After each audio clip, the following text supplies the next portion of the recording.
या ट्रेनमधून इथून पुढे जे प्रवास करणार आहेत आणि आताही जे प्रवास करणार आहेत त्या सर्वांच्या आरोग्याचं रक्षण कर आणि त्यांना सुखरूप त्यांची नोकरी पूर्ण करण्यासाठी आणि त्यांच्या आयुष्यात सुखी राहण्यासाठी मदत करेल.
अन्याय माझे कोट्यान कोटी मुलेश्वराला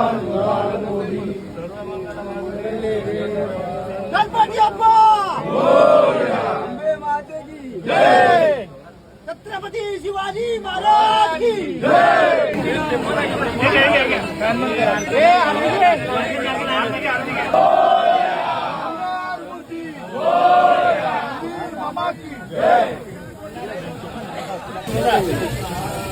हे मोठा आहे.